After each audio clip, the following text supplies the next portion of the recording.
COVID-19, the Great Reset, option before publishing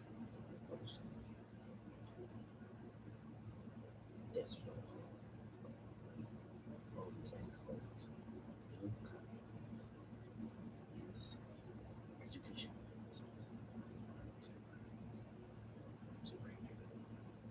methodologies. Continuing on page 119.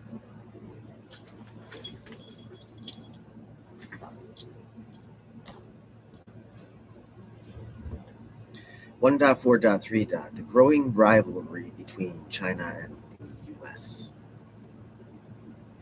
In the post-pandemic era, COVID-19 might be remembered as the turning point that ushered in a new type of Cold War, source number 88, between China and the US.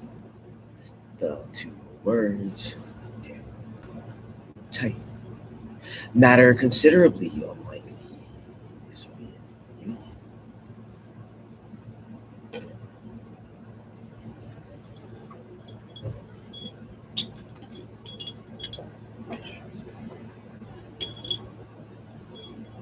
Unlike the Soviet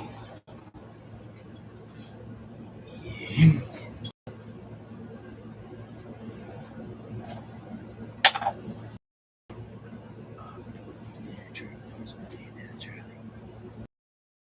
The Soviet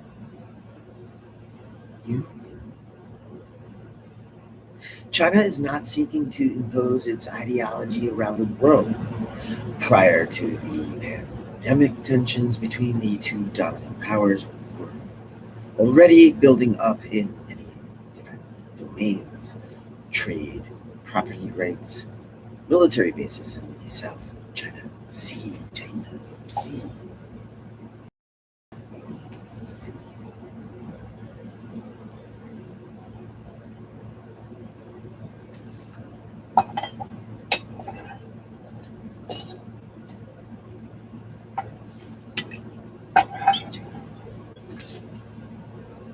And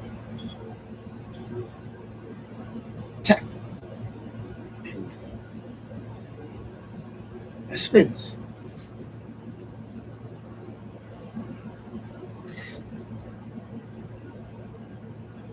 In strategic industries in particular. But after 40 years of strategic engagement, I thought you'd see strategic engagement.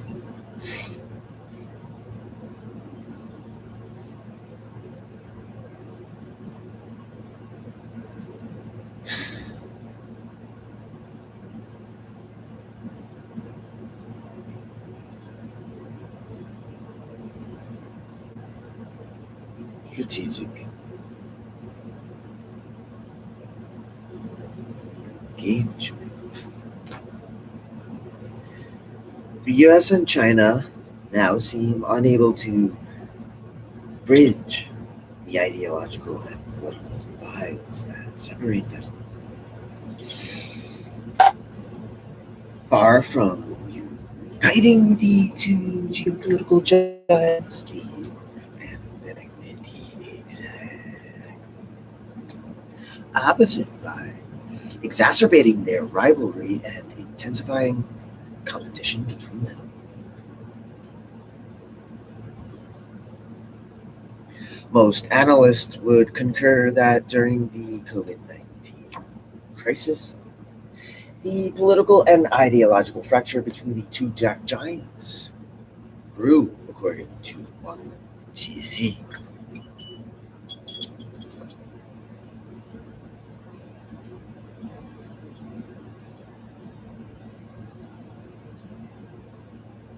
A renowned Chinese scholar and dean of the School of International Studies at Peking University, the fallout from the pandemic has pushed China-US relations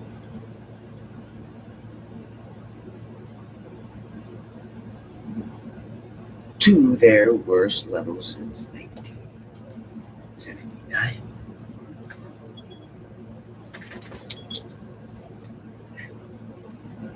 When formal ties were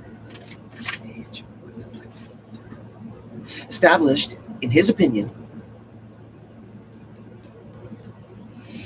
the bilateral economic and technological decoupling is already irreversible, and it could go as far as the global systems breaking into major parts. Get down and get here.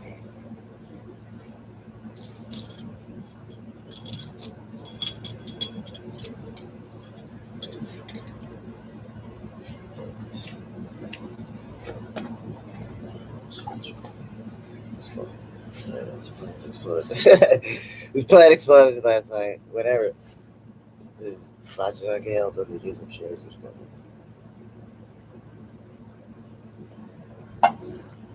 Back to the book. That's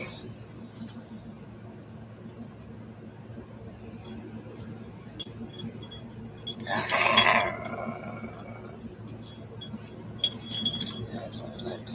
Mr. T.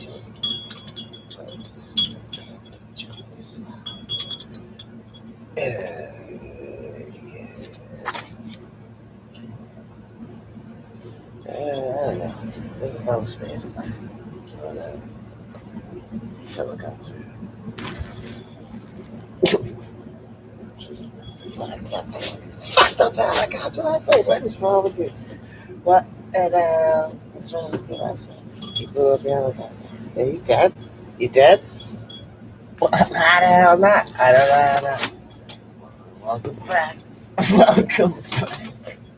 Oh shit! You know how much this thing's cost? You know how much this costs? Oh my god! You know how much this thing's cost? Yeah, but you know what? We spent too much money on it. It's dumb. Nobody wants to have a 10-minute meeting with a creative. Best. Look at the best. How are we?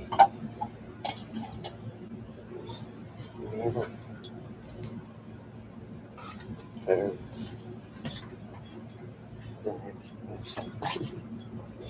This is like a life right now. Just bear with me. Oh, whoa. What are you talking about, bears? I got bears? The bears. This is like. Alright, come on. Okay, 1, 2, 1. Let's do some crazy. Ah, no, damn it. Because it's a sign to do more poison.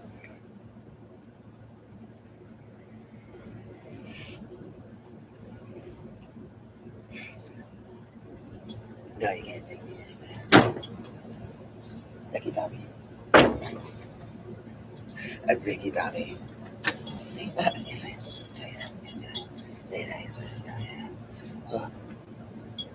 Pay-per-view like this. Now I'm too tall. This doesn't work out for once. Digital am I like yeah, is this a very big game? I don't think so. Probably not. I don't know. Is that why I'm waving around like a magnetotron? I can't think of it. Damn it. No idea where we are. I'm at the front of the class. Wait, where were we? Where was I? And who was talking? Who's reading? Man, this is my book? Who put this in my hand? It's not my book. I didn't write this one. But I'm glad it's in the book. You know, let's read the book. I don't know how. I do not know how. Just like a piano. I don't have a piano. That's why. Damn it. You know how much these things cost? Flying a piano and finish on with the chat. Remember, we talked about the chat. Remember, we talked about the chat. Hold on. I'm getting a call from Michael Jackson. Hold on a second.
Digital Studios welcomes you to the arduous reading of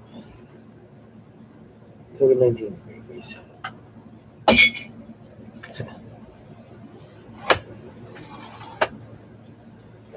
As you got your giggles out,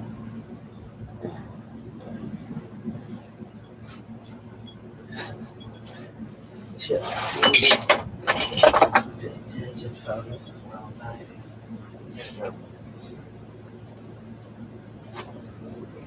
Alright, let's take it from there. Take it from there.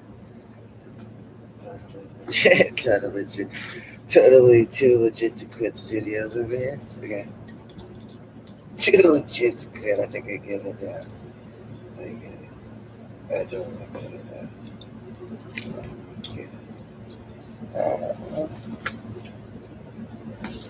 I own Golden Covers. For educational purposes only. What did you want to read? COVID-19. Okay. What's up, my class? From publishing. June 2020.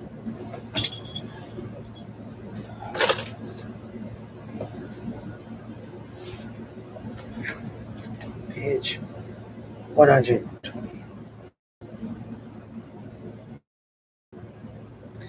In his opinion, the bilateral economic and technological decoupling is already irreversible. Source number 89. It could go as far as the global system breaking into two parts, warns Wang Yuao, president of the Center for China and Globalization in Beijing. Source number 90. Even public figures have expressed publicly their concern. In an article published in June 2020, Lee Hsien Loong, Prime Minister of Singapore, warned against the perils of confrontation between the US and China.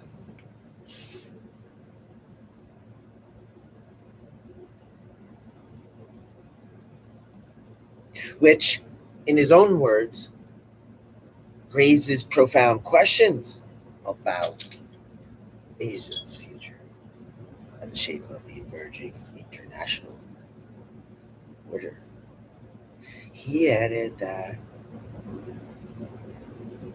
Southeast Asian countries, including Singapore, are essentially concerned as they live at the intersection of the interests of various major powers and must avoid being caught in the middle or forced into invidious choices. Source number 91.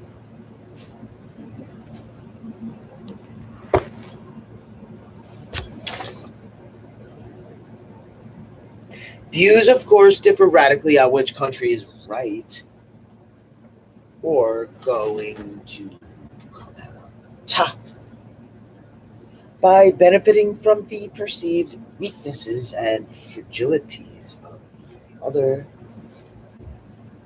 But it is essential to contextualize them.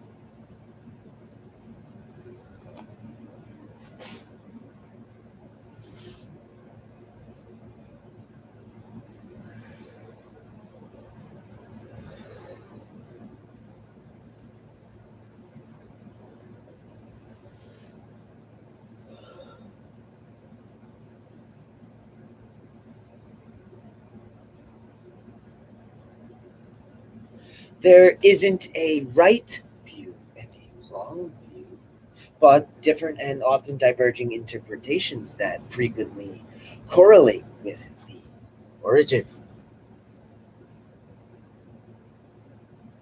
culture, and personal history of those who profess them.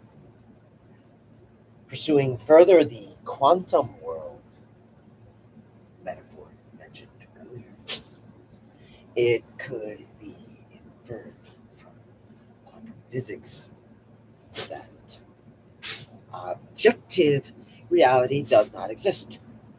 We think that observation and measurement define an objective opinion, but the micro world of atoms and particles, like the macro world of geopolitics,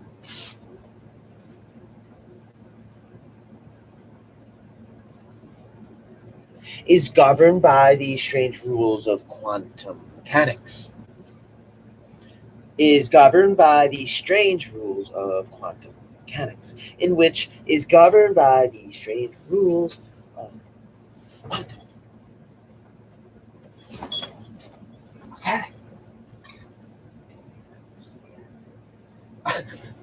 You've never done that before. Don't even break yourself right now. Quantum mechanics, in which two different observers are entitled to their own opinions. Top of page 121. Those speaking American English. Hell, yeah.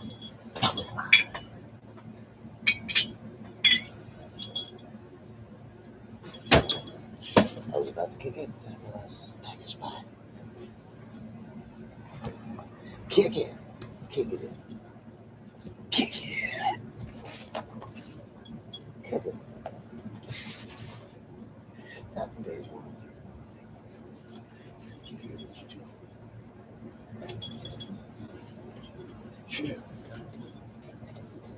Absolutely not. Absolutely not. Blew up last night. Actually, you know that question. Oh, I don't want to talk about it. I don't want to talk about why we like okay because you're on Pirate Space Force Radio. You don't know where the hell you are. It seems like you're there, but you're not. Well, here. Look at that coming. Come here.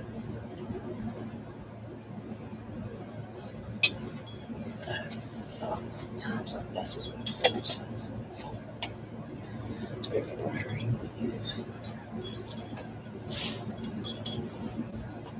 Top of page 100. Talk about how you read last level page. Let's go. Rather read for something. Doesn't matter. Anything anymore. Yeah, you're going to die. No one is here. Hello. Goodbye. Read it, damn it. It's just getting good. It's just like it's hurting my brain because they wrote this.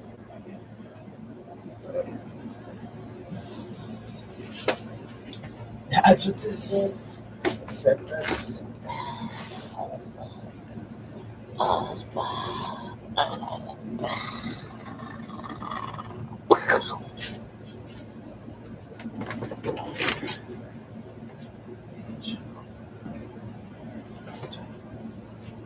Chili.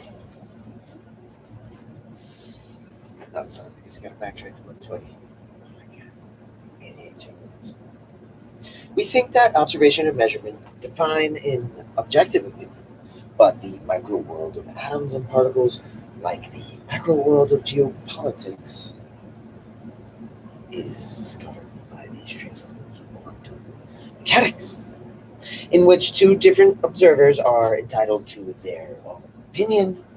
This is called a superposition. Particles can be in several places or states at once. Source number 92.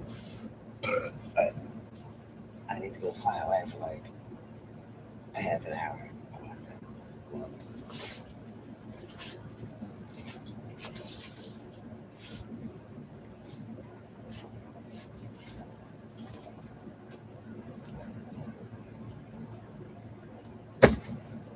try that.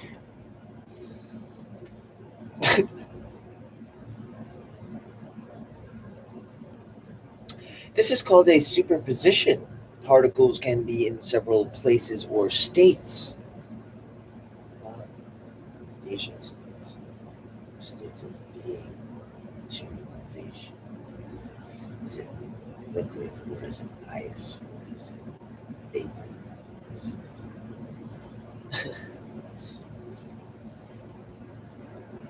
This is called a superposition. Particles can be in several places or states at once. Source number 92. In the world of international affairs, if two different observers are entitled to their own opinion, that makes them subjective, but no less real and no less valid. If an observer can only make sense of the reality through different idiosyncratic lenses, this forces us to rethink our notion of objectivity. It is evident that the representation of reality depends on the position of the observer. In that sense, a Chinese view and a US vertical view can coexist together with multiple other views along that continuum, all of them real to a considerable extent and for understandable reasons. The Chinese view of the world and its place in it is influenced by the humiliation suffered during the First Opium War in 1840 and the subsequent invasion in 1900, when the Eight-Nation Alliance looted Beijing and other Chinese cities before demanding compensation.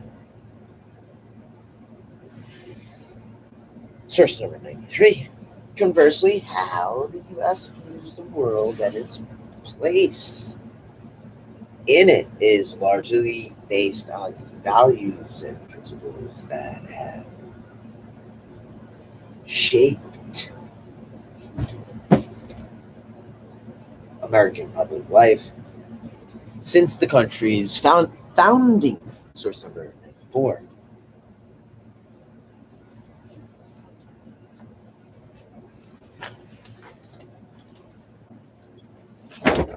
Gosh.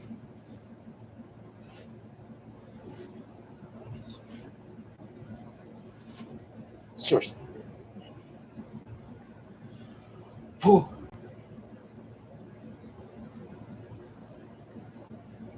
These have determined both its preeminent world position and its attractiveness for many immigrants for 250 years. The U.S.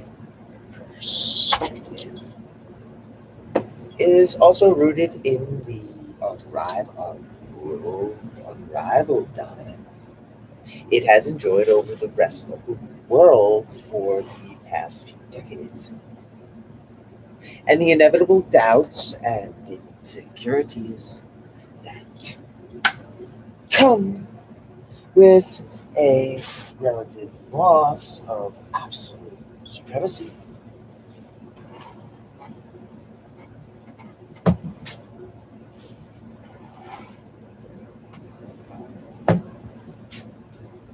Absolute supremacy. For understandable reasons, both China and the US have a rich history. China's goes back 5,000 years, in which they are proud, leading them as Kaishur Mahbubani observed to overestimate their own growths and underestimate the strengths of the other.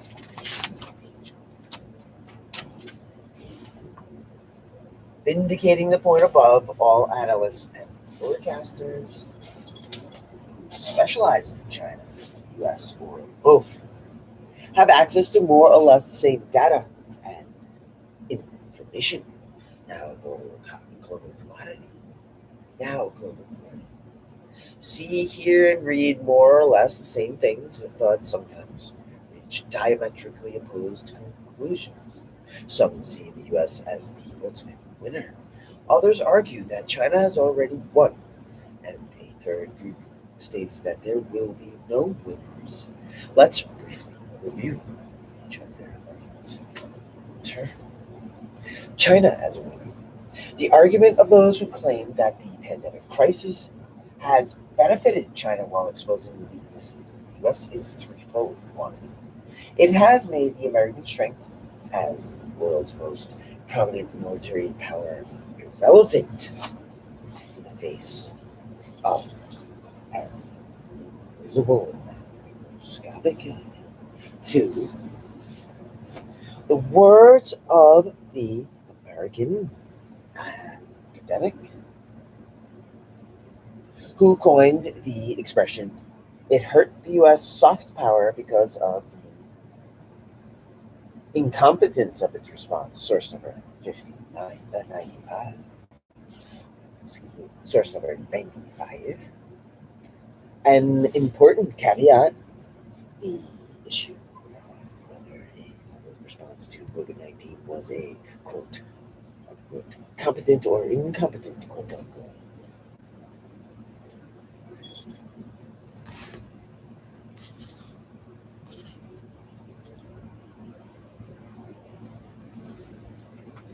Has given rise to a myriad of opinions and provoked much disagreement. Yet it remains difficult to pass judgment. In the US, for example, the policy response was, to a large extent, the responsibility of states and cities. Hence, in effect, there was no national US policy response as such. What we are discussing here are subjective collective opinions that shaped public attitudes. Number three, it has exposed aspects of American society that some find shocking, like the deep inequalities in the face of the outbreak.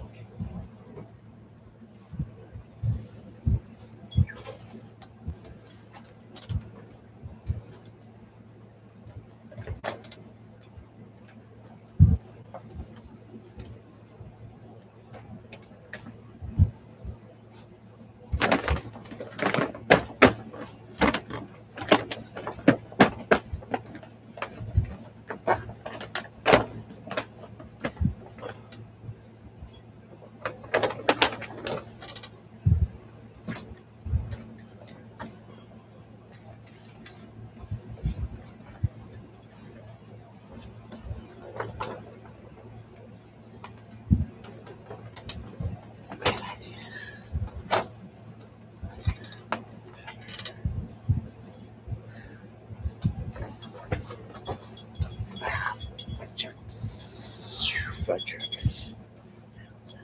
What the hell is that, Sanchez? What the hell is that?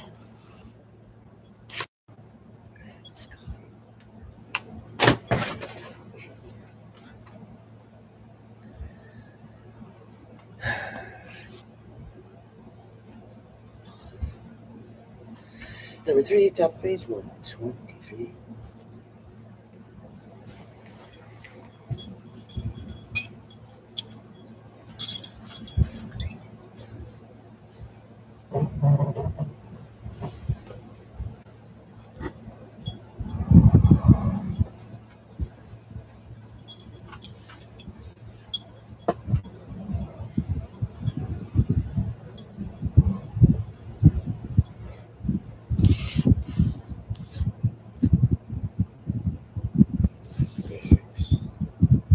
How about the digital jazz?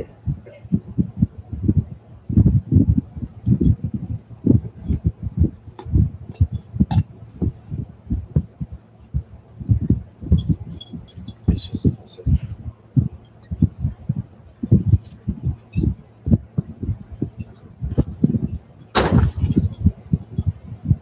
My God,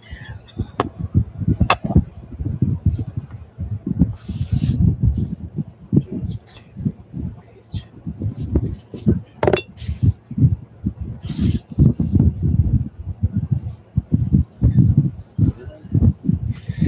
Number three, it has aspects of American society that some may find shocking, like the deep inequalities in the face of the outbreak, the lack of universal medical coverage, and the issue of systemic racism raised by the Black Lives Matter.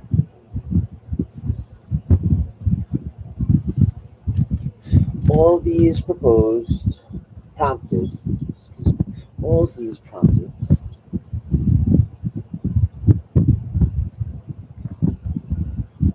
Kishore Mahbubani, an influential analyst of the rivalry that opposes the US and China.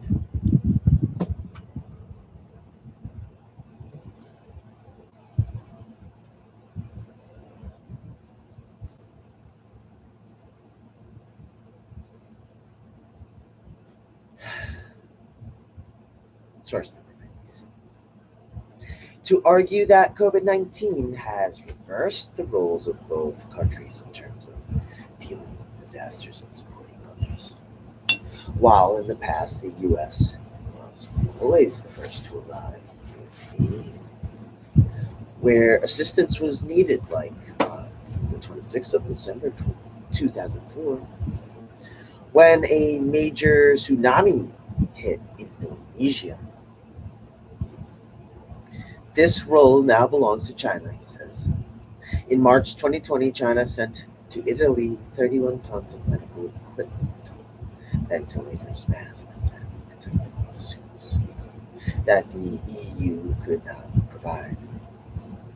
In his opinion, the 6 million people knows the rest of the world and live in 191 countries have already began preparing themselves for the US China geopolitical contest. Mahbubani says that it is their choices that will determine who wins the rivalry contest, and that these will be based on the cold calculus of reason to work out cost benefit analyses of what both the US and China have to offer them, source number 97. Sentiments may not play much of a role because all these countries will base their choice on which the US or China will, at the end of the day, improve their citizens' living conditions. But a vast majority of them do not want to be caught in a geopolitical zero sum game and would prefer to keep all their options open. For example, not to be forced to choose between the US and China. However, as the example of Huawei has shown, even traditional US allies like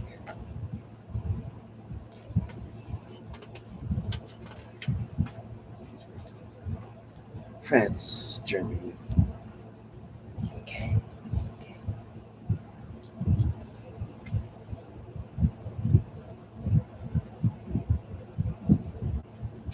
US allies like France, Germany, and the UK are being pressured by the US to do so. The decisions that countries make when facing such a stark choice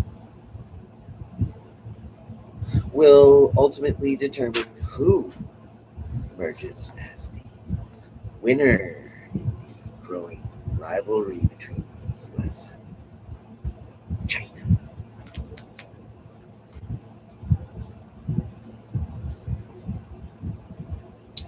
The US as a winner.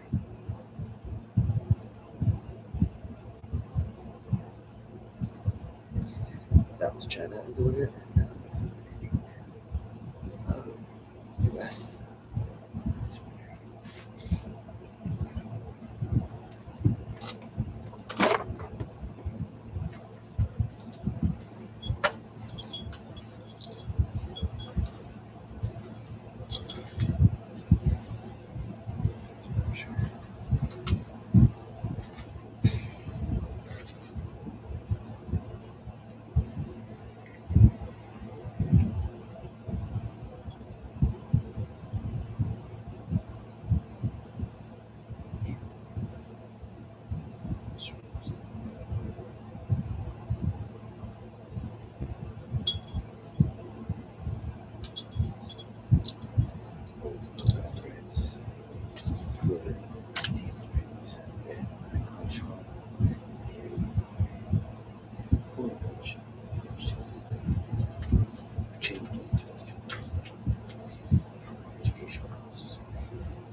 The US as winner.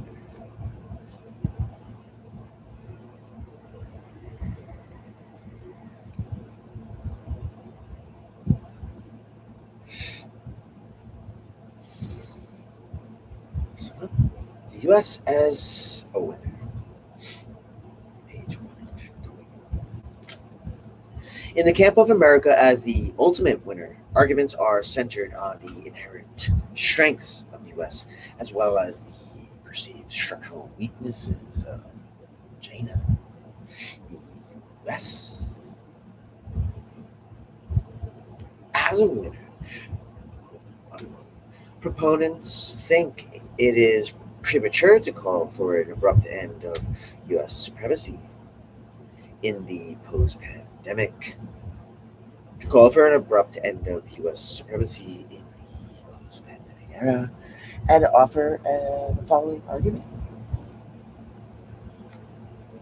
The country may be declining in relative terms, but it is a formidable hegemon in absolute terms and continues to possess a considerable amount of soft power. Its appeal as a global destination may be waning somehow, but it nonetheless remains strong as shown by the success of American universities abroad and the appeal of its cultural, his industry. In addition, the dollar's domination as a global currency used in trade and perceived as a safe haven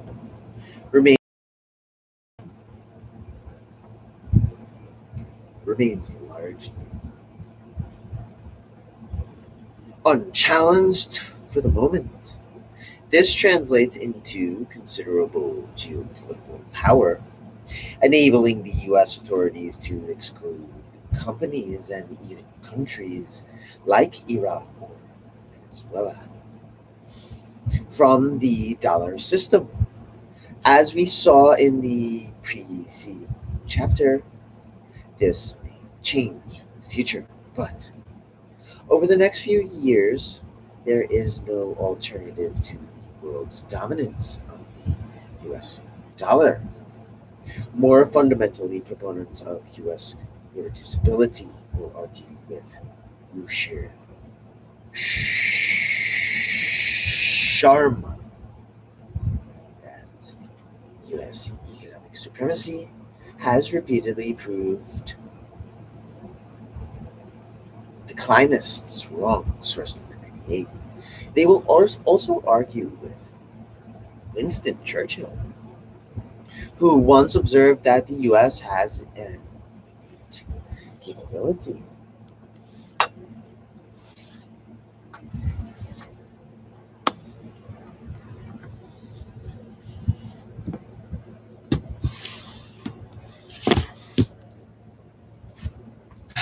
the US has an innate capability.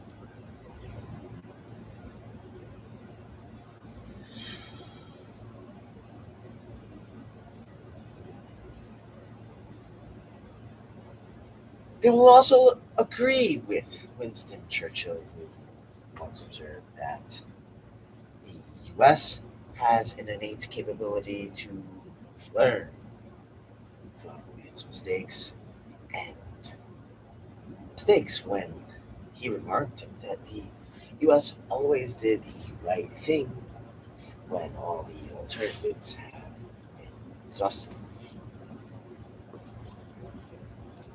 Leaving aside the highly charged political argument, democracy versus autocracy.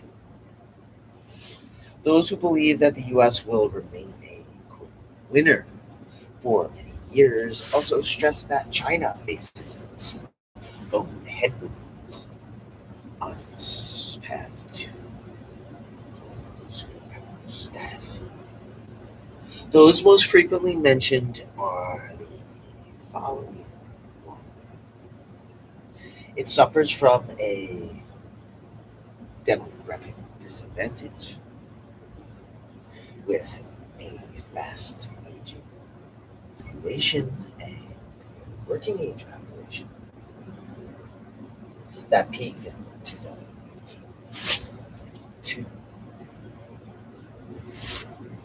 its influence in Asia is constrained by existing territorial disputes with Brunei, India, Indonesia, Japan, Malaysia, Philippines, and Vietnam. And three,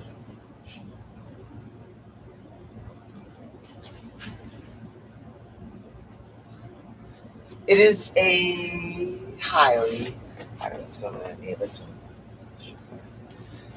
Uh, its influence in Asia is constrained by existing territorial disputes. Those mentioned in three. It is highly energy dependent.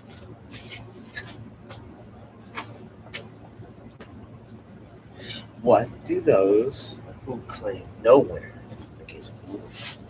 In the case of war, happy that in the case of war.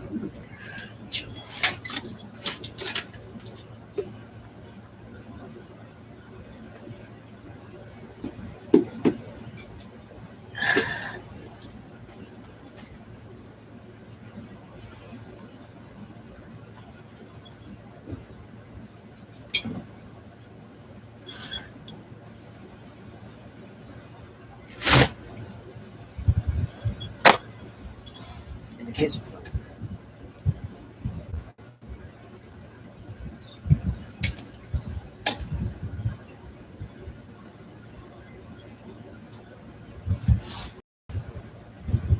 what do those who claim that the quote American and Chinese powers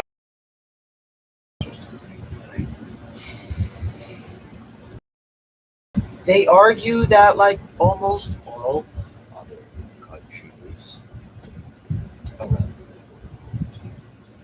both China and the US are certain to suffer massive economic damage that will limit their capacity to extend their reach and influence.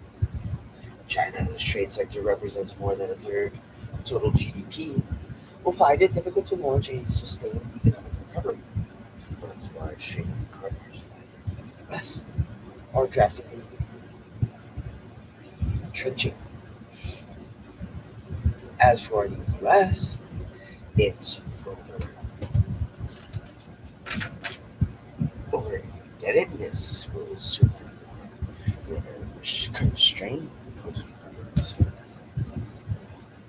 with the ever-present risk that the current economic crisis metastasizes into a systemic financial crisis.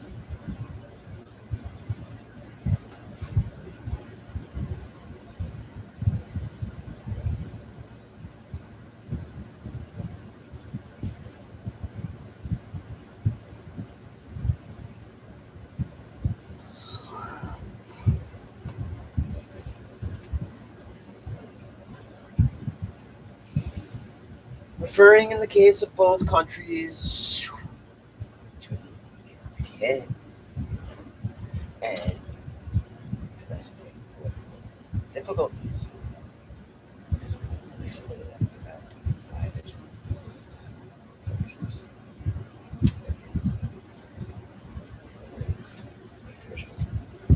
Referring in the case of both countries to the economic hit and domestic political difficulties, the doubters assert that both countries are likely to emerge from this crisis significantly diminished. Neither pacts,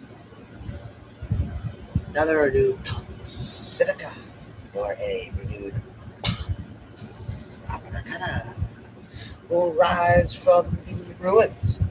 Rather, both powers will be weakened and at home and abroad. An underlying reason for the no argument is an intriguing idea put forward by several academics, most notably Niall Ferguson. Essentially, it says that the coronavirus crisis has exposed the failure of superpowers like the US and China by highlighting the success of small states. In the words of Ferguson, the real lesson here is not that the US is finished and China is going to be the dominant power of the 21st century. I think the reality is that all the superpowers, the United States, people from China, and the European Union, have been exposed as highly dysfunctional. Source number 100 being big, as the proponents of this idea argue, entails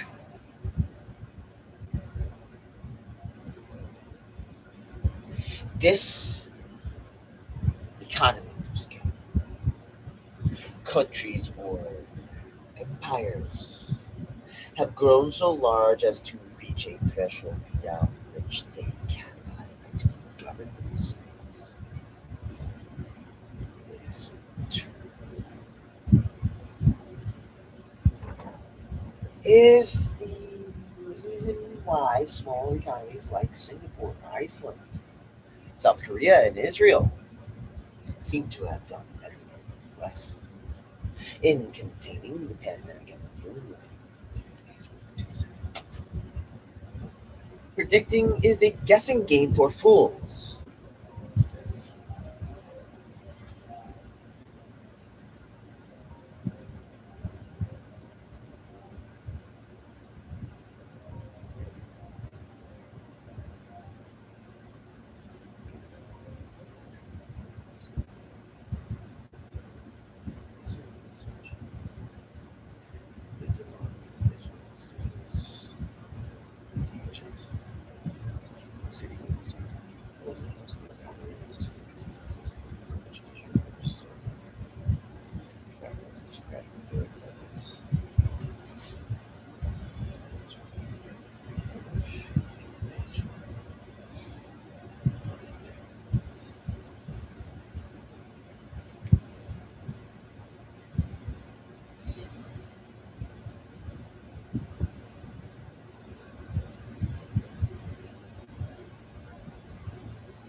Predicting is a guessing game for fools.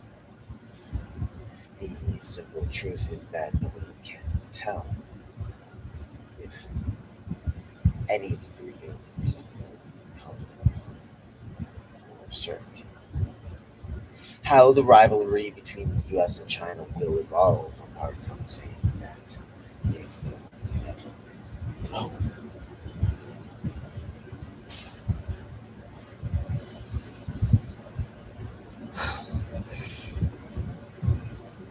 The pandemic has exacerbated the rivalry that opposes the incumbent and the emerging power. The US has stumbled in the pandemic crisis. I sketched this.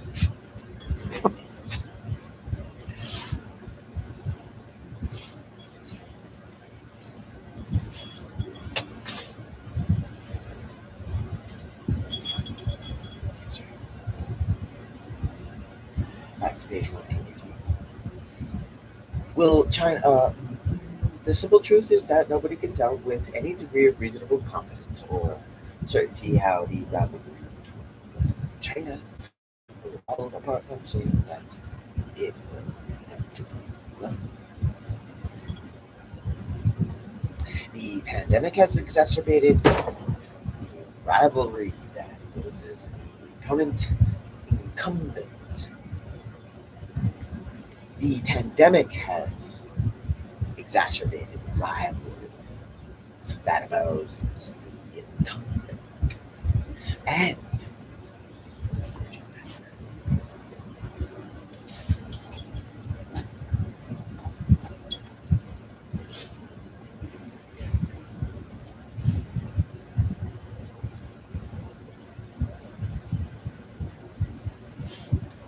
the US has stumbled in the crisis, and its influence has waned. China may be trying to benefit from the crisis by expanding its reach abroad. know very little about what the future holds. In terms of strategic competition between China and the US, it will oscillate between two extremes: a intimidated and manageable deterioration tempered by business interests at one end of the spectrum to and hostility. One dot four dot four dot fragile and failing states. The boundaries between state fragility and failing state and failing fluid and tenuous. In today's complex and adaptive world, the principle of non-linearity means that suddenly a fragile state can turn into a failed state, and that conversely, a failed state can see its situation improve with equal celerity, thanks to the intermediation of international organizations or even fusion for capital.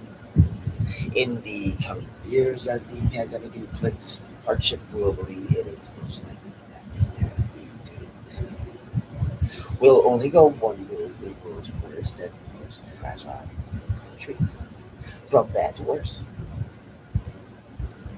In short, many states that exhibit characteristics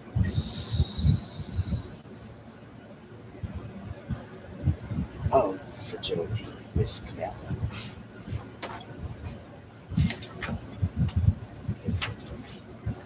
State fragility remains of the most critical global challenges, particularly prevalent in Africa, in Sudan, in Africa. Its causes are multiple and intertwined. They range from economic disparity, social issues, political corruption, and inefficiencies, to external or internal conflicts and natural disasters. Today, it is estimated that around 1 to 2 billion people lived in fragile states, a number that will certainly increase in the post-pandemic era, because fragile countries are particularly vulnerable to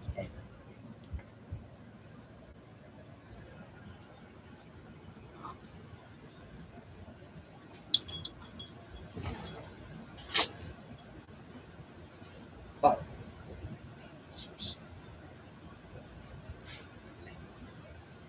One, the very essence of their fragility, weak state capacity, and the associated inability to ensure the fundamental functions of basic public services and security, makes them less able to cope with violence. The situation is even worse in failed states that is extreme fractious violence, and as such can barely or no longer perform basic public functions like education, security, or governance.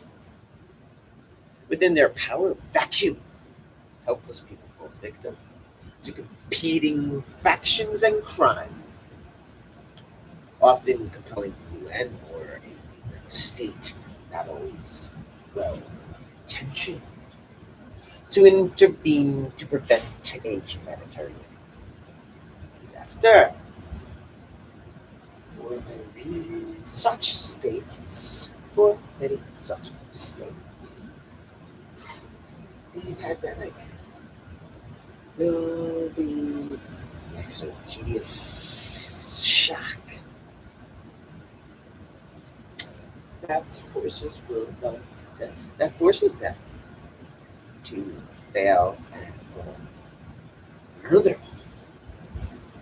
For all these reasons, it is almost a tautology to state that the damage inflicted by the pandemic to fragile and failing states will be much deeper and longer lasting than in richer and most economies. It will devastate some of the world's most vulnerable communities. In many cases, economic disaster will trigger some form of political instability and outbreaks of violence because the world's poorest countries will suffer from it too. Degrees.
I like to think so housing, eggs, and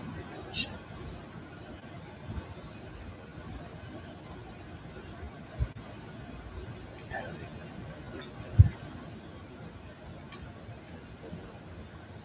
I'm just kidding. It's just reading comic books. Trying to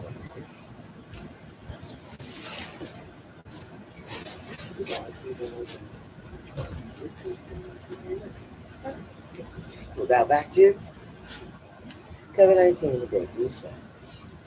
Schwab Anthony,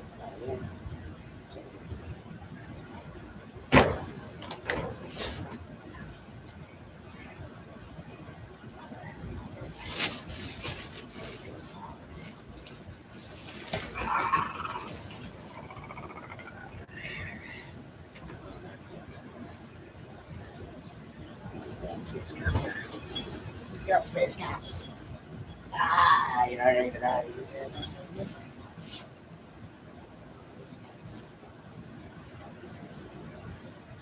Find something to make.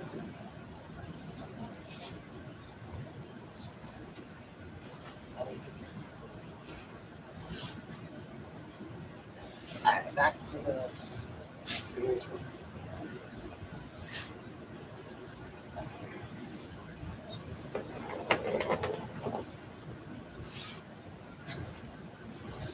Angel, page 120.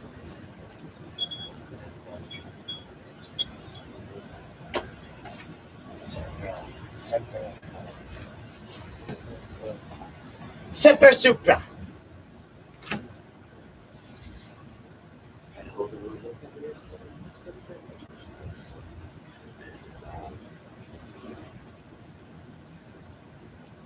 That's true.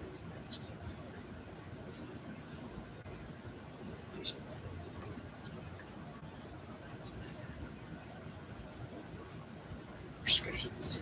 Thank you very much. Now,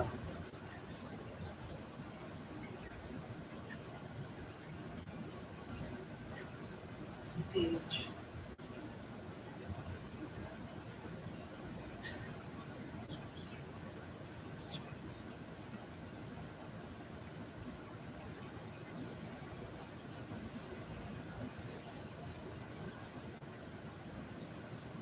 He's the best.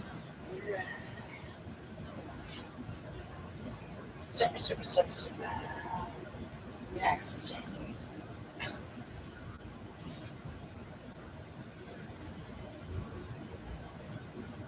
the very essence of their fragility.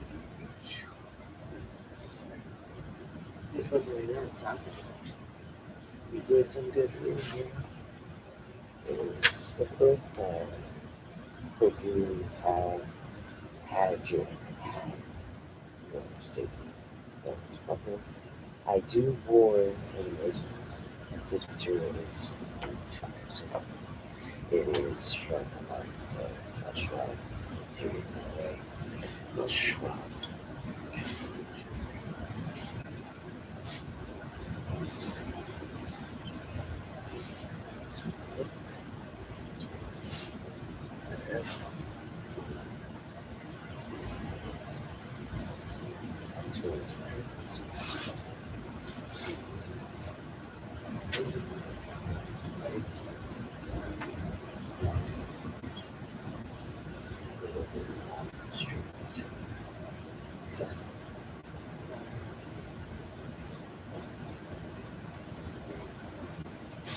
Appreciate it. I do very much enjoy this call.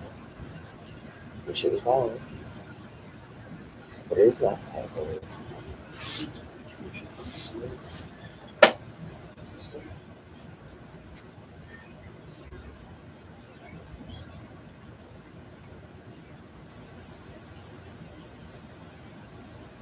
First, the breakdown in trade and supply chains caused by the pandemic will provide immediate devastation, like remittances, or increased hunger. And second, further down the line, they will endure a prolonged and severe loss of employment and income. This is the reason why the global outbreak has such potential to wreak havoc in the world's poorest countries. It is there that economic decline will have an even more immediate effect on societies across large swaths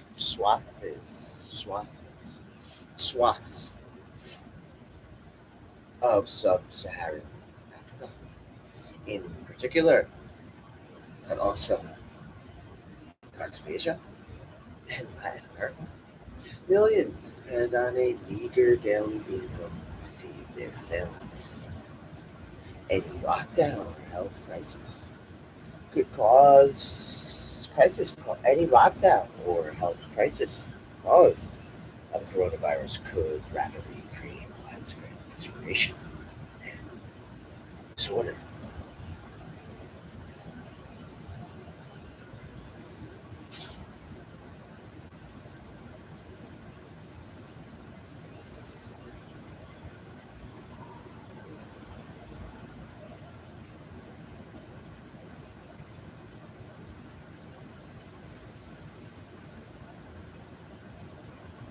Potentially triggering massive unrest with global knock-on effects. The implications will be particularly damaging for all those countries caught in the midst of a conflict. For them, the pandemic will inevitably disrupt humanitarian assistance and aid flows. It will also limit peace operations and postpone diplomatic efforts to bring the conflicts to an end. Geopolitical shocks have a propensity to take observers by surprise, with ripple and knock on effects that create second, third, and more order consequences. But currently, where are the risks most apparent? Oil commodity countries are at risk. Norway and a few others do not qualify.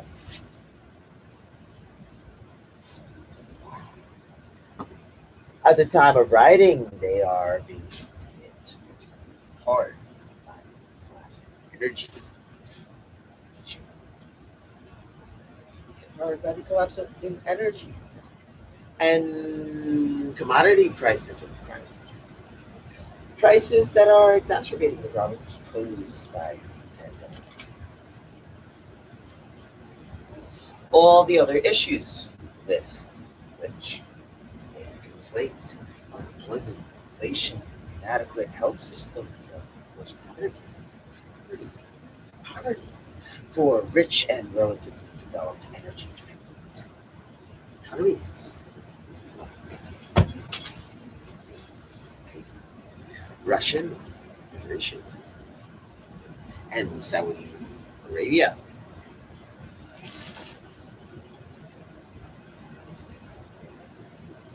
The collapse of oil prices only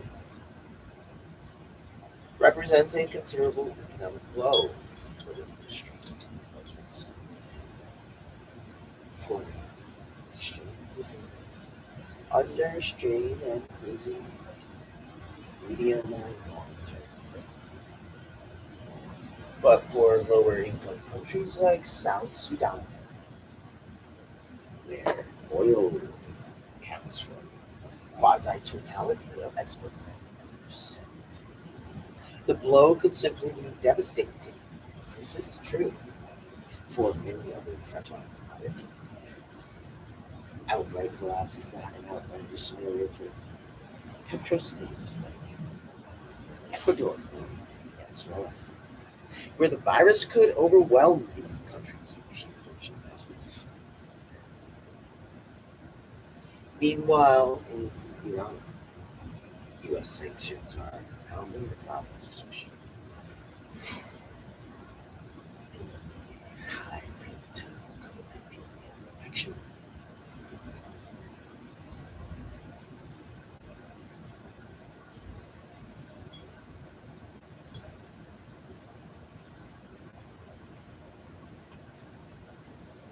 Particularly at risk now are countries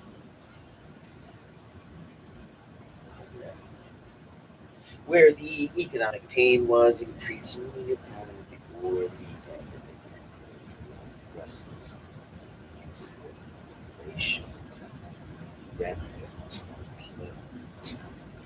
The triple blow of COVID 19, the collapse in oil prices for some, and freeze tourism, a vital source of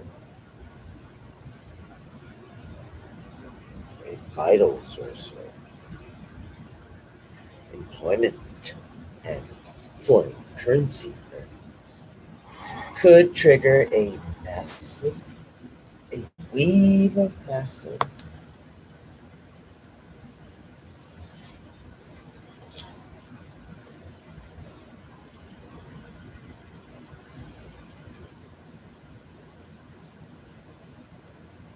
it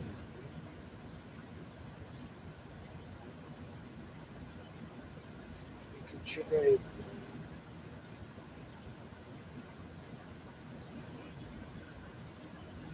it could trigger anti government demonstrations reminiscent of the Arab Spring, in 2011. In an ominous sign.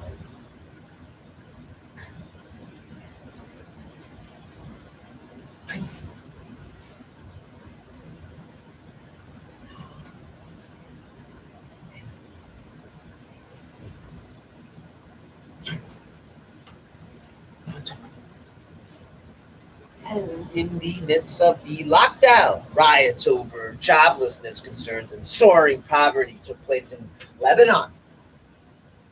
The pandemic has brought the issue of food security back with a vengeance, and in many countries, it could entail a humanitarian and food crisis catastrophe. Officials from the UN Food and Agriculture Organization predict that the number of people suffering from acute food insecurity could double in 2022 to 165 million. The combination of movement and trade restrictions caused by the pandemic with an increase in unemployment and limited no access to food could trigger large-scale social unrest followed by mass movements of migration and refugees. In fragile and failing states, the pandemic exacerbates existing food shortages through barriers to trade and disruption in global food supply chains. It does so to such a considerable extent that on the 21st of April 2020, David Beasley, executive director of the UN World Food Program, warned the UN Security Council that, quote, multiple families of abortions had become possible in about 36 countries, most notably Yemen, Congo, Afghanistan, Venezuela, Ethiopia, South Sudan, Syria, Sudan, Nigeria, and Haiti. The poorest countries in the world, lockdowns and the economic recession happening in high-income countries will trigger major income losses for the poor and all those who depend on them. The decrease in overseas remittances that accounts for such a large proportion of GDP, more than 30%. In some countries like Nepal, Thailand, or Somalia, is a case in point. It will inflict a devastating shock to their economies with dramatic social implications. According to the World Bank, the impact of lockdowns and the ensuing population that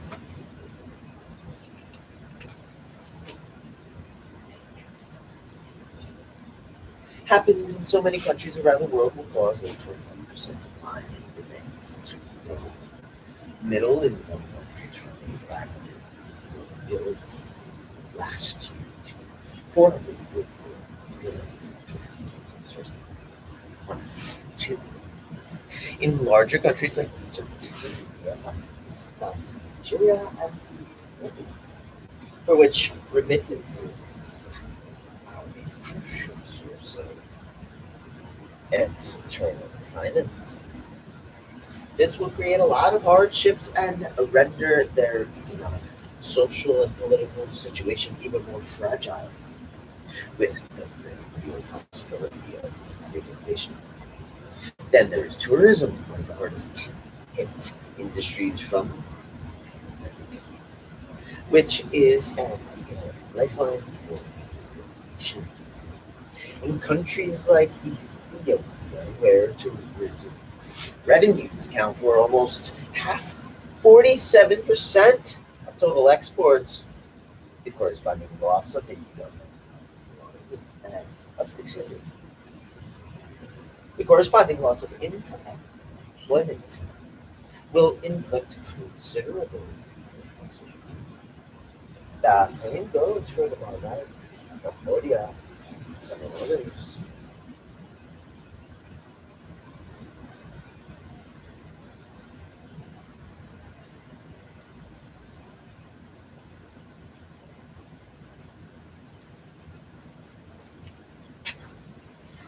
Then there are all the conflict zones where many armed groups are thinking about how to use the excuse of the pandemic to move their agenda forward, like at Afghanistan, where the Taliban is asking that its prisoners be released from jail, or Somalia, where the Al Shabaab group represents, excuse me, where the Al Shabaab represents, as an attempt to destabilize them. The global ceasefire plea made on 23rd of March 2020 by the UN Secretary General has fallen on deaf ears.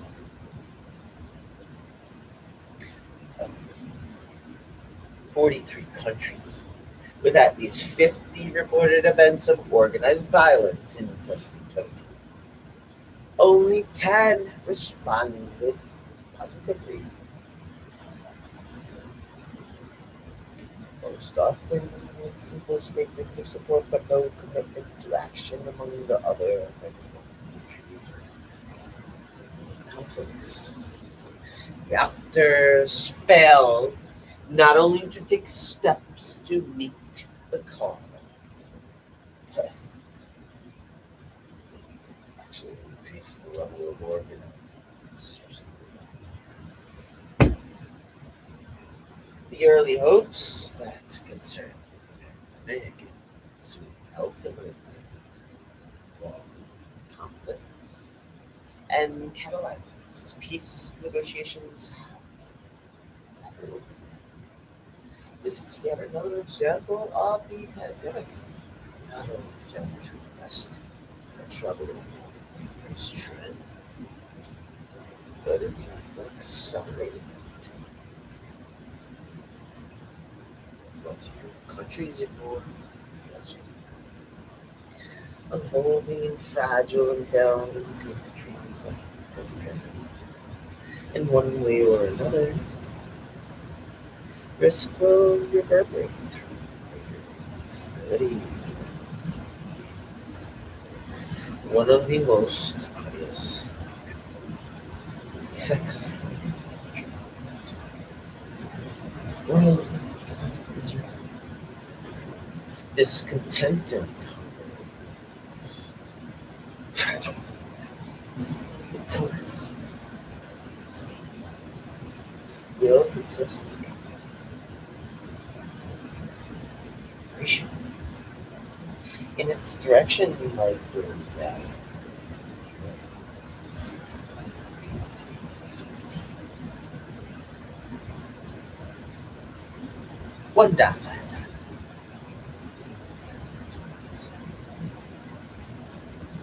at first glance, the pandemic and the environment might seem to be only distantly related because they are much closer and more intertwined. Both have and will continue to interact unpredictable and stable ways, ranging from the part played by diminished biodiversity in the behavior of infectious diseases to that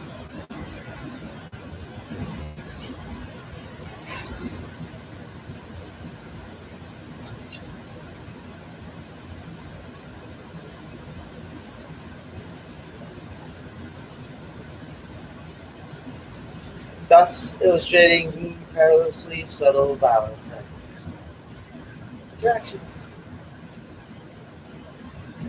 between humankind and nature.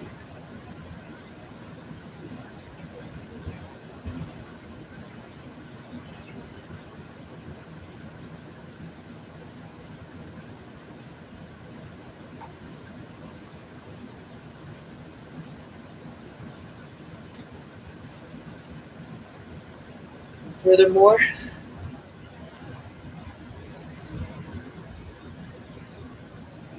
in global risk terms, It is with climate change and ecosystem collapse. To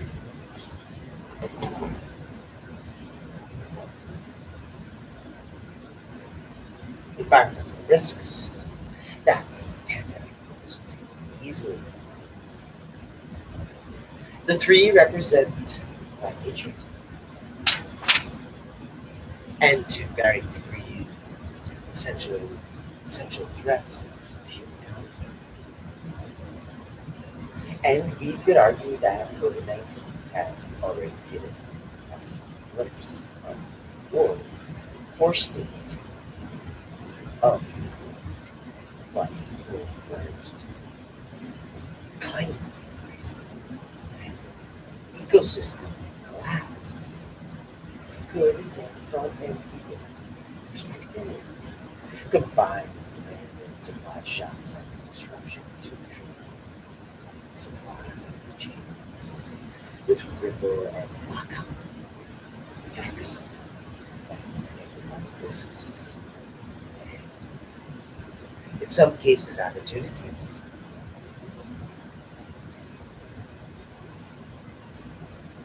In the other macro categories, geopolitics, societal issues, and technology. If climate change, ecosystem collapse, and pandemics like SARS,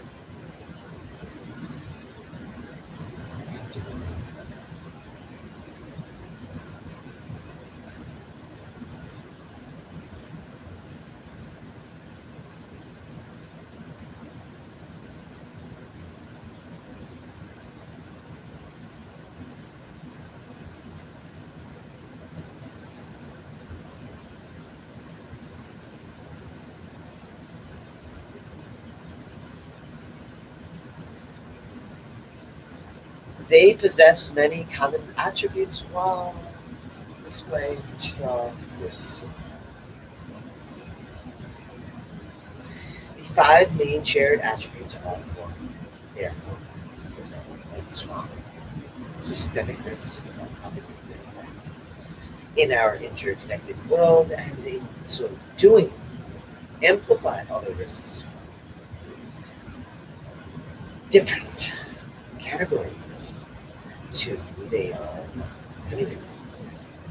remaining that beyond a certain threshold to be they can exercise catastrophic effects on social in a particular location and then overwhelming the capabilities of the health system. In the case of the pandemic, so three, probabilities and distribution, if possible, to measure. They are constantly shifting and adding to the revised assumptions, which in turn is extremely difficult to manage from a policy perspective. They are global in nature and therefore can only be properly addressed in a fashion. They affect disproportionately already most countries.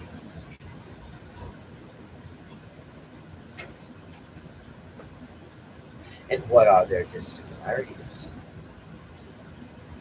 There are several, most of which are of a conceptual form of logical nature, like a pandemic being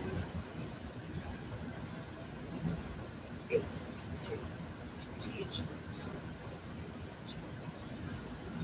while climate change and ecosystem collapse are accumulation risks.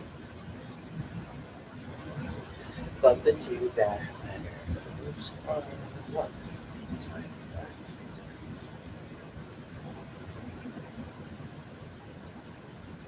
It has a critical bearing on policies and mitigating actions. And two, casualty.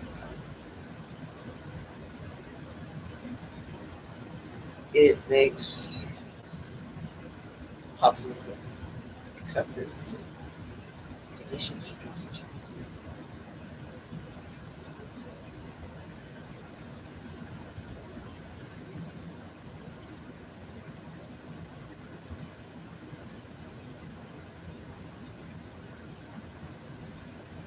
One candidates are a quasi-instantaneous risk whose imminence and danger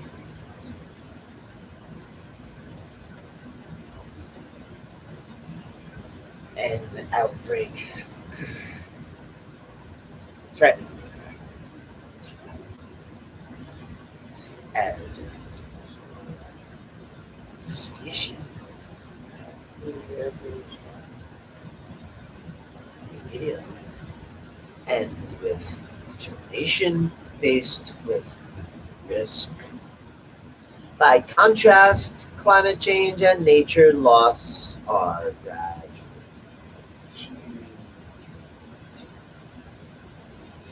with effects that are discernible mostly in the long term, despite more and more climate-related and exceptional nature loss events. There are still significant numbers who remain unconvinced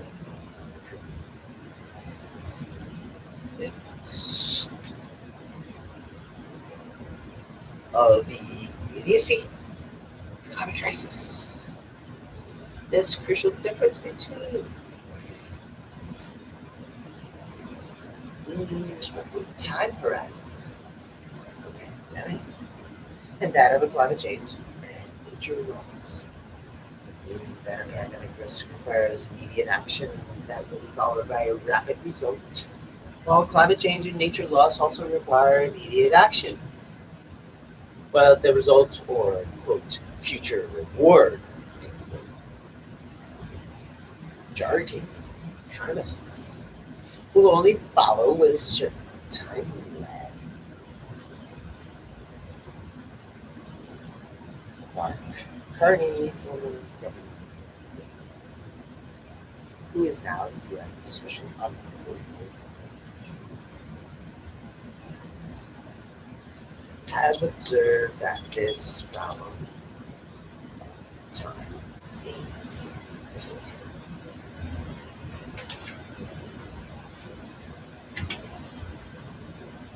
Generates a tragedy on the horizon.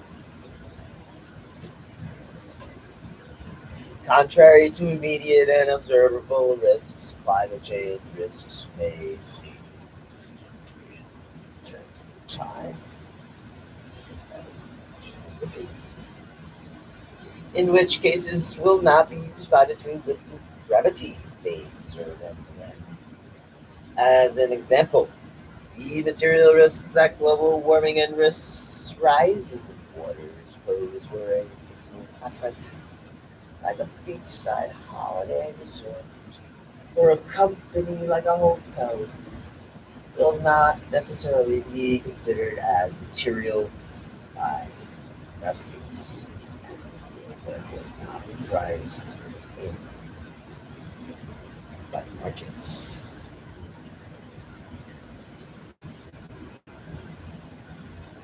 Two, the casualty problem is easy to grasp. So, reasons that make respective policies so much more difficult to implement. In the case of the pandemic, the causation link between the virus and disease studies SARS 2 causes COVID 19. Apart from a handful of conspiracy theorists, nobody would dispute that. In the case of environmental risks, it is much more difficult to attribute direct causality to. Often scientists can not linked to market organization, climate change, specific, like a drought or the severity of a hurricane. Similarly, they don't always agree about how a specific human activity affects particular species facing extinction. This makes it an incredibly more difficult to mitigate challenge, changing nature loss risks. While for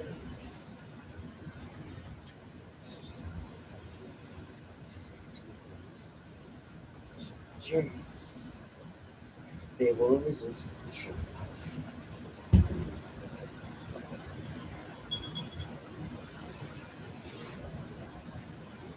In the case of environmental risks where the evidence can be disputed, a more fundamental reason also exists for fighting a pandemic does not require a substantial change of the underlying socioeconomic and of our consumption habits. Risks.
page 137.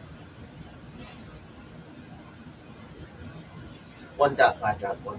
Coronavirus and the environment. Nature and zoonotic diseases. Zoonotic diseases are those that spread from animals to humans. Most experts and conservationists agree that they have drastically in recent years, particularly because of deforestation, a phenomenon also linked to increasing carbon dioxide emissions, which augments the rise of close human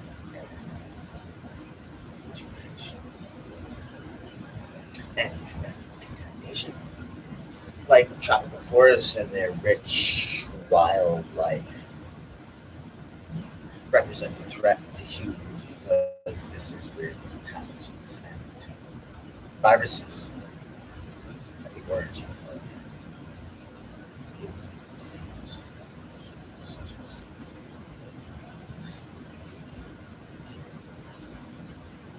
Ebola and HIV can be found today, though this is wrong because the causation occurs through the way as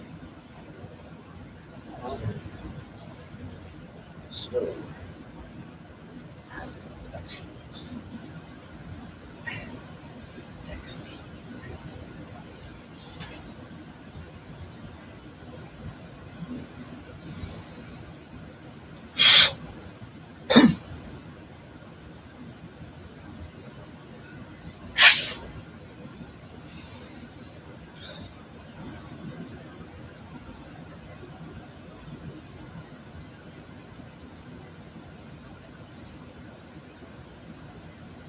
we invade tropical forests and other wild landscapes, which harbor so many species of animals, plants, and within those creatures, so many unknown viruses.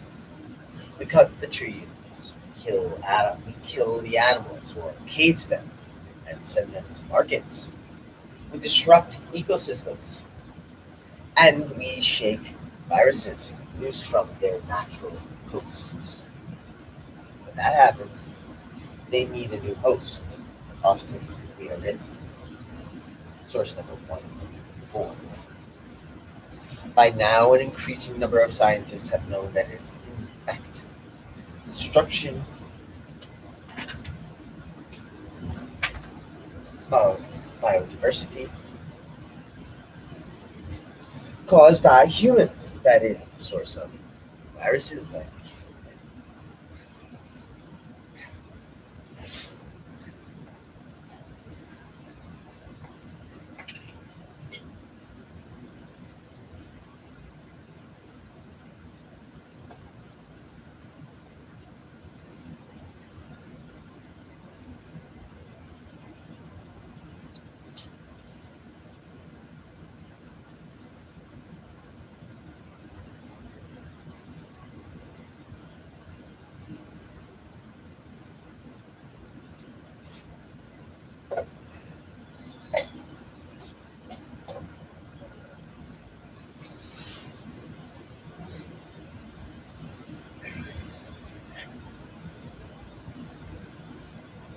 is the source of viruses. These researchers have coalesced around the new discipline of planetary health that studies the subtle and complex connections that exist between well-being of findings, the well-being of humans, other living species, and entire ecosystems, and their findings have made it clear that the destruction of biodiversity will increase the number of pandemics. In a recent letter to the U.S. Congress, 100 wildlife and environmental groups estimate that zoonotic diseases have quadrupled over the past 50 years, source number 1.5. Since 1970, land use changes have had the largest relative impact on nature and the process caused a quarter of man-made emissions.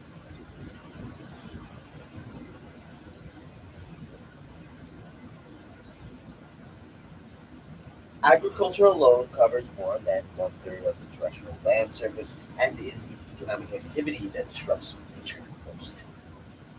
A recently reviewed so concludes that agriculture drivers are associated with more than 50% of zoonotic diseases. Source number 6. As human activities like agriculture, as many others like body tourism, encroach on natural ecosystems.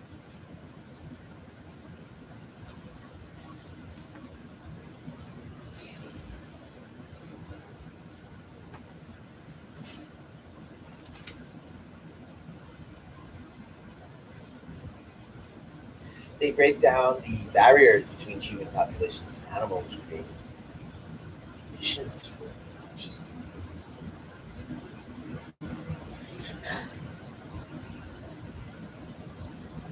to emerge by spilling from animals to humans. The loss of animals' natural habitat and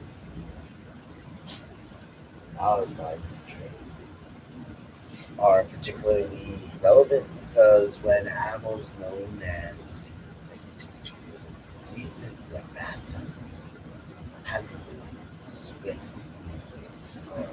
coronavirus are taken out of the wild and the cities.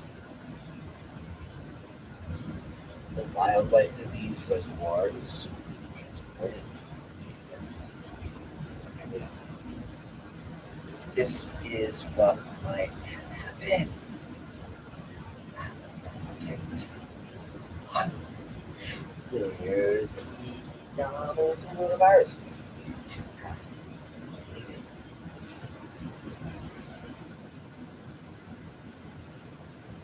Chinese authorities have some permanently banned wildlife trade practices. Nowadays, most scientists agree that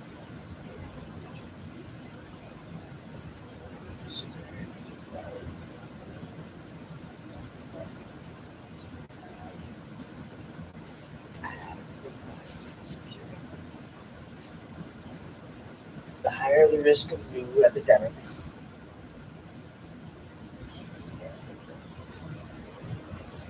the about must contain the progression of zoonotic diseases. Respecting preservation of natural environment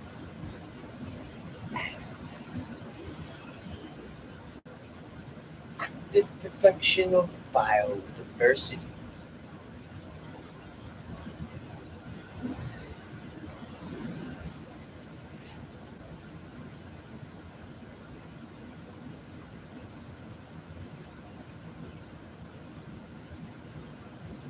To do this effectively, it will become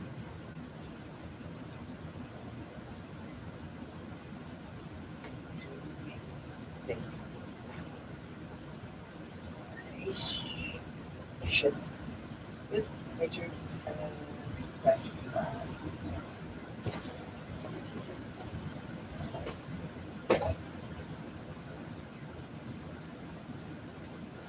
can so in the chapter the author specific recommendations for that nature for take 1.5 down, 1.2 down.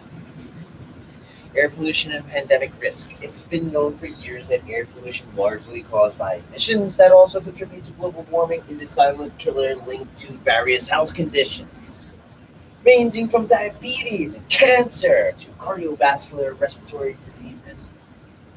Accordingly to the WHO, 90% of the world's population breathes air that fails to meet its safety guidelines, causing the premature death of 7 million people in Europe and from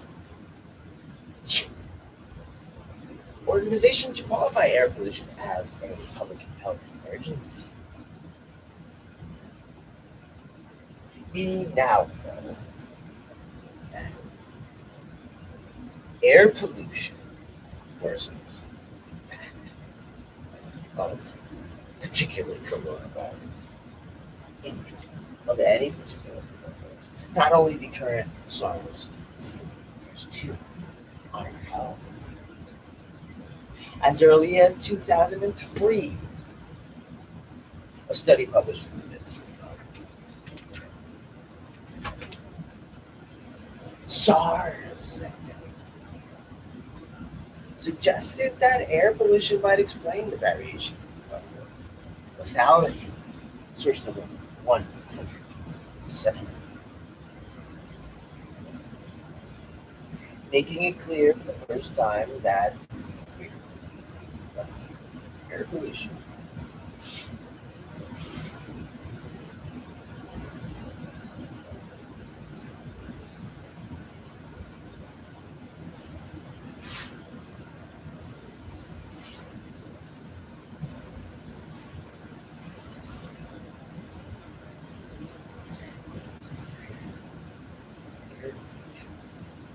the greater the likelihood of death from the disease caused by coronavirus. Since then, a growing body of research has shown how a lifetime of breathing dirtier air can make people more susceptible to the coronavirus in the US. Medical paper concluded that those regions with more polluted air will experience higher risks of death from COVID, showing that U.S. countries with higher population numbers will suffer higher numbers of hospitalization and numbers of deaths. Source number 108. A consensus has formed in the medical public community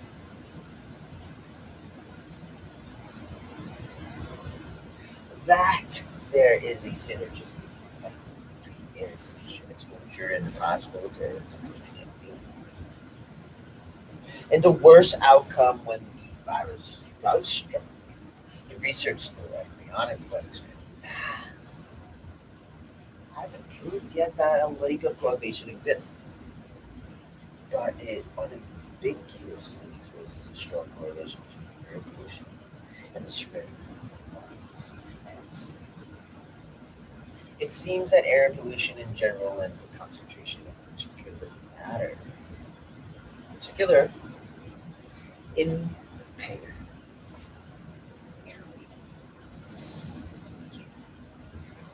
airways. Airways, the lungs.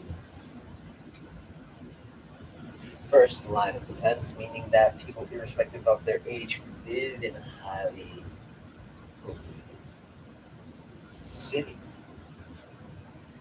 will face a greater risk of catching COVID 19, dying from it. This may explain why people in Lombardy, one of Europe's most polluted regions, who had contracted the virus were shown to be twice as likely to die from COVID 19 than people almost anywhere else in Italy. And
Like teachers relax students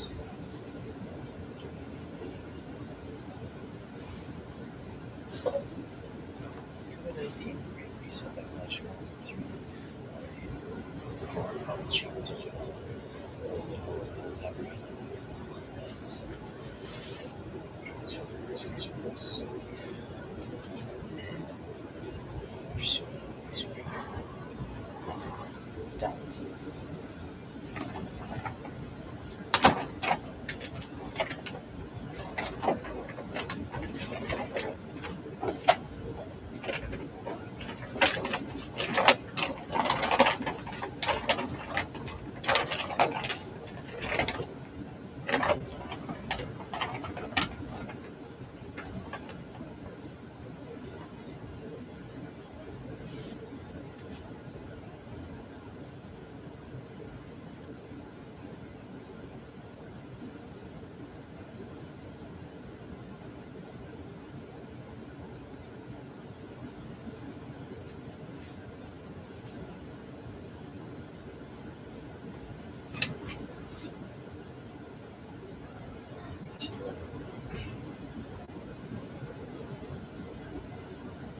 Continuing on page 1.5.3 lockdown and carbon emissions. It is too early to define the amount at which global carbon dioxide emissions fall in 2020, but the International Energy Agency (IEA) estimates in its Global Energy Review 2020 that they will fall by 8%. Even though this figure will spike to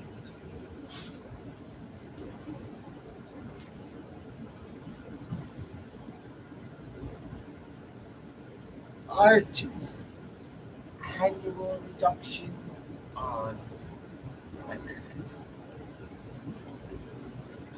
It is still minuscule compared to the size of the problem, and it remains inferior to the annual reduction in emissions of 7.6% over the next decade that the UN thinks is necessary to hold the global rise in temperatures below 1 degrees Celsius. 100 source number.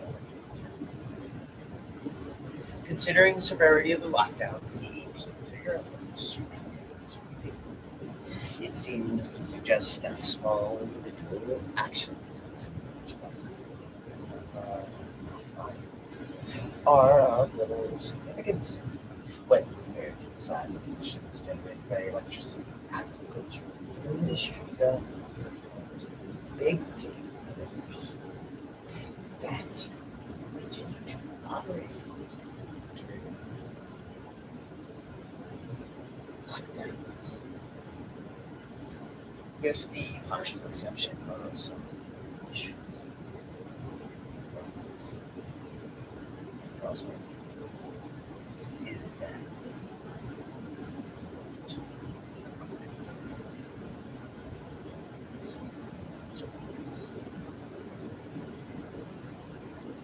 cut aren't always those others. How is it system? Generated by the just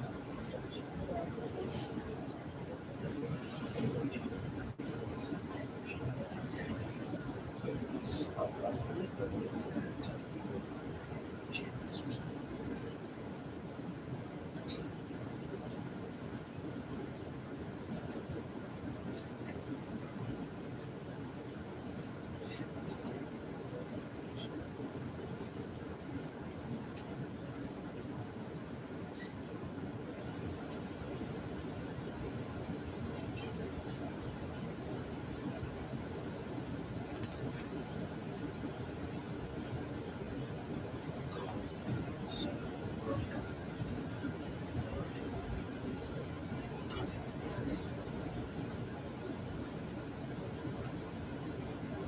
what that might see destruction.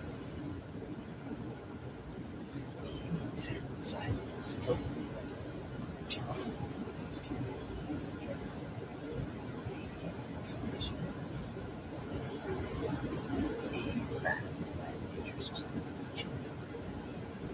And how we produce the energy we need to function.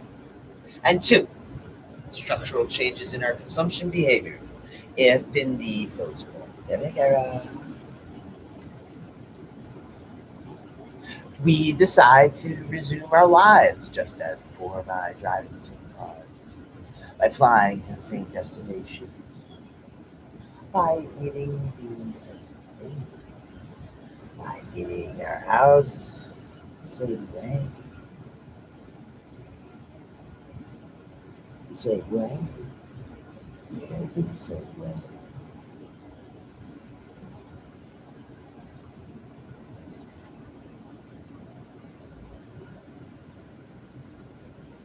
And so on.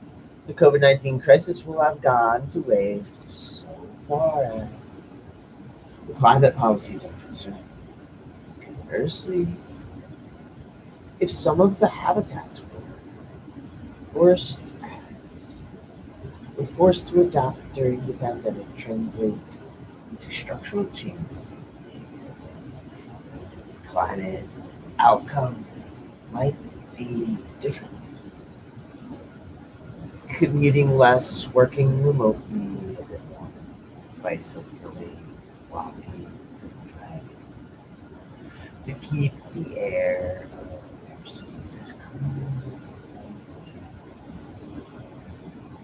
Vacationing nearer to home, all these, if aggregated at scale, could lead to a sustained reduction in emissions.